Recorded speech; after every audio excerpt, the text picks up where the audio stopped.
नमस्ते मेरे प्यारे भाइयों बहनों, आज हम बात करते हैं लॉ ऑफ अट्रैक्शन के बारे में। लॉ ऑफ अट्रैक्शन एक ऐसी विधि है जिसकी मदद से हम अपने हर उन इच्छाओं को पूरा कर सके हैं जो हमें चाहिए। अक्सर हम ये सोच लेते हैं लॉ ऑफ अट्रैक्शन काम नहीं करता, ये तो बस मन की एक कल्पना है, बट एक्चुअल रियलिटी तो कुछ और है। लॉ ऑफ अट्रैक्शन को हम तब तक नहीं समझ पाएंगे जब तक हम उनकी मीनिंग यानी उसके अर्थ को सही तरीके से न समझे। इसलिए हमें लॉ ऑफ अट्रैक्शन को जानने से पहले उसके अर्थ को समझना होगा, तभी हम लॉ ऑफ अट्रैक्शन को अपनी इच्छाओं को पूरा करने में ला सकेंगे। लॉ ऑफ अट्रैक्शन का अर्थ है आकर्षण का नियम। इसको ही हम लॉ ऑफ अट्रैक्शन कहते हैं कि आप जो भी चीज चाहते हो, विश्वास रखते हैं और अगर उसे ब्रह्मांड में लगातार भेजते रहते हैं तो वह जरूर घटित होता है।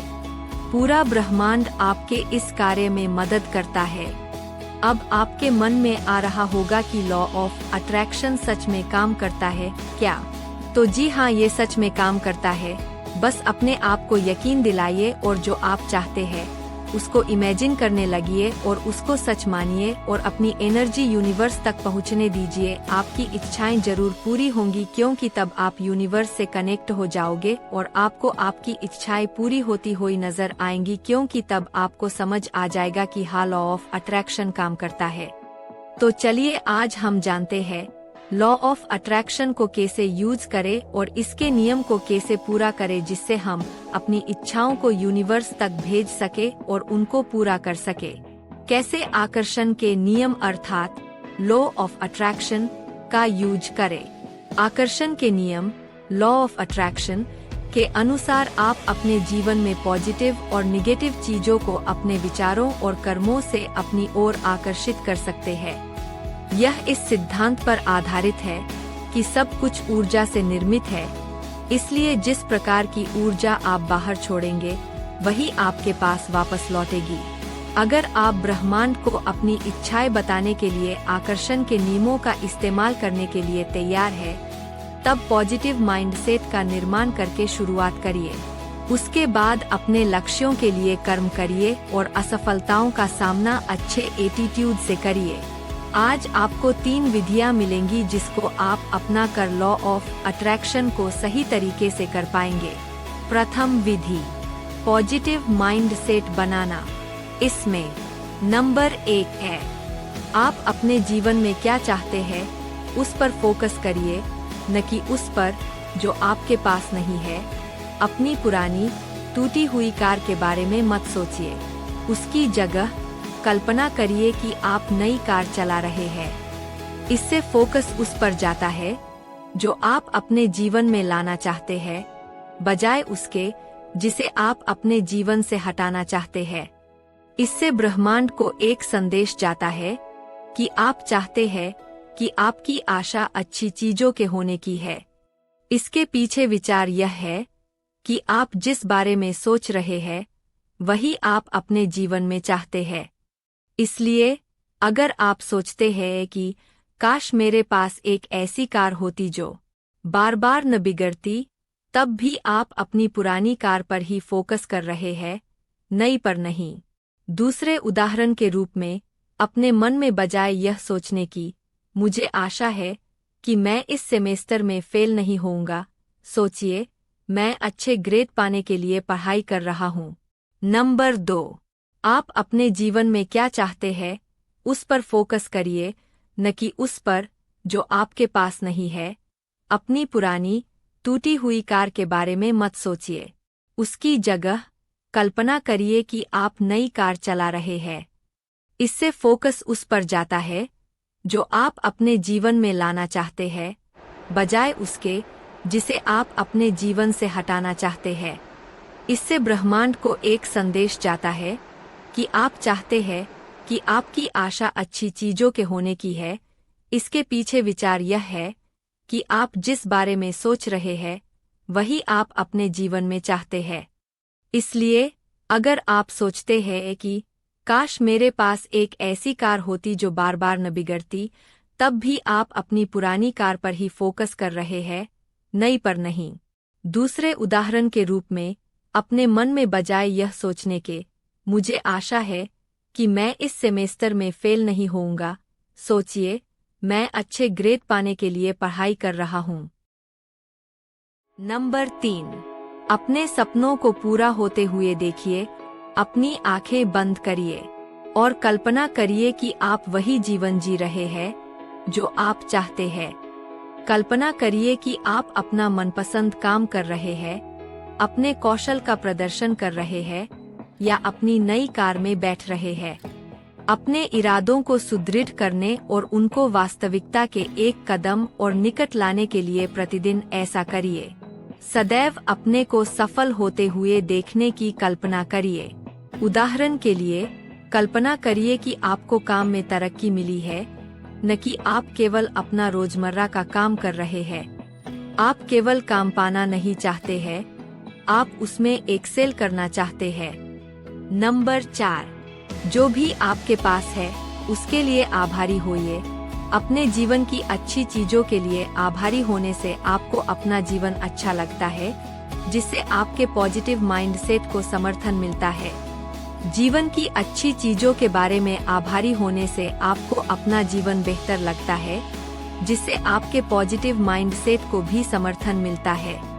जिन चीजों के लिए आप आभारी हैं, उन्हें जोर से कहिए या एक आभार जर्नल बनाकर उसमें उनको लिख डालिए। इसके अलावा लोगों से उन अच्छी चीजों के लिए धन्यवाद कहिए जो उन्होंने आपके जीवन में शामिल की है। जैसे कि हर सुबह जब आप बिस्तर छोड़ते हैं, उसके बाद 3 ऐसी चीजें लिखिए जिनके लिए आप आभारी हैं। इससे आपको अपना दिन अच्छे मूड में शुरू करने में मदद मिलती है। नंबर 5, अपने तनाव के स्तर को कम करने के लिए प्रतिदिन कम से कम 5 मिनट मेडिटेट करिए। तनाव जीवन का सामान्य हिस्सा है, मगर इसकी अति आपको कुचल देगी। दिन प्रतिदिन के तनाव को छोटे से मेडिटेशन से राहत दीजिए, जिससे आपके मन और शरीर दोनों को आराम मिलेगा। साधारण मेडिटेशन के लिए आरामदेह पोजीशन में बैठिए, फिर अपनी आंखें बंद कर लीजिए। अपनी सांस पर फोकस करिए और विचारों को आने और जाने दीजिए। गाइडेड मेडिटेशन आपको ऑनलाइन या काम, हेडस्पेस या इनसाइट टाइमर जैसे ऐप्स से मिल सकता है। नंबर 6, अपनी चिंताओं की जगह ऐसे विचार मन में लाइए कि चीजें कैसे ठीक हो सकती है। चिंता आपसे वह प्रदर्शित करवा सकती है जिससे बचने का आप प्रयास कर रहे हैं। जब चिंता सामने आए, तब उसे यह कहकर चुनौती दीजिए कि उनके वास्तविकता में बदलने की संभावना कितनी है। फिर सोचिए कि अतीत में जब आप चिंतित हुए थे तब क्या हुआ था। उसके बाद सोचिए कि आप जिसकी चिंता कर रहे हैं, अगर वह वास्तव में हो ही जाए तो बुरे से बुरा क्या हो सकता है। आपको संभवतः एहसास होगा कि लॉन्ग रन में यह कोई इतनी बड़ी बात नहीं है। जैसे कि मान लीजिए कि आपको चिंता है कि प्रेजेंटेशन के दौरान आपको शर्मिंदा होना पड़ेगा। ऐसा होने की कितनी संभावना है? क्या पहले कभी ऐसा हुआ है? अगर आपसे गड़बड़ हो ही गई, तब क्या उससे सचमुच कुछ बिगड़ेगा? क्या 1 साल के बाद आपको इसकी याद भी रहेगी? आपको शायद समझ में आ जाएगा कि आपकी चिंता वास्तव में किसी बड़ी बात के लिए नहीं थी। इससे आपको यह सोचने में भी मदद मिलेगी कि आपका जीवन अगले 5 या 10 सालों में क्या होगा। जिस चीज के लिए आज आप चिंतित हैं, तब क्या उसका कुछ मतलब भी होगा? शायद नहीं। जैसे कि आप किसी टेस्ट में फेल होने को लेकर चिंतित हो सकते हैं, मगर संभावना यह है कि 5 साल बाद आपको उस टेस्ट की याद भी नहीं रहेगी। नंबर 7, स्वयं को पॉजिटिव रहना सीखने का समय दीजिए, क्योंकि यह काम कठिन हो सकता है। शुरू में आपके लिए अपने विचार पॉजिटिव रखना कठिन हो सकता है। निगेटिव विचारों का आपके पास लौटकर आना स्वाभाविक है, मगर जानबूझकर निगेटिव विचारों का सामना करके आप स्वयं को पॉजिटिव पर फोकस कर सकते हैं। उनको स्वीकार करिए, नकार दीजिए, उसके बाद उसकी जगह कुछ पॉजिटिव लाइए। अभ्यास से समय के साथ आप अधिक पॉजिटिव हो सकते हैं। जैसे कि आप सोचते रह सकते हैं, मैं इतनी मेहनत करता हूँ मगर मुझे उसका कुछ परिणाम मिलता दिखाई नहीं देता है। स्वयं को एक पल के लिए रोकिए और सोचिए कि आपको यह विचार क्यों आ रहा है। फिर इस लक्ष्य की प्राप्ति के लिए कोशिश करते समय आपको जो पॉजिटिव अनुभव हुए हैं उनकी गिनती करिए, जैसे कि आपने कुछ नई चीजें सीखी होंगी या आपको कुछ नए अनुभव हुए होंगे। अंततः परिस्थिति में कुछ न कुछ पॉजिटिव देखने का निर्णय करिए। आप अपने को बता सकते हैं कि समय के साथ मैं बेहतर होता जा रहा हूं और मुझे अपनी प्रगति पर गर्व है।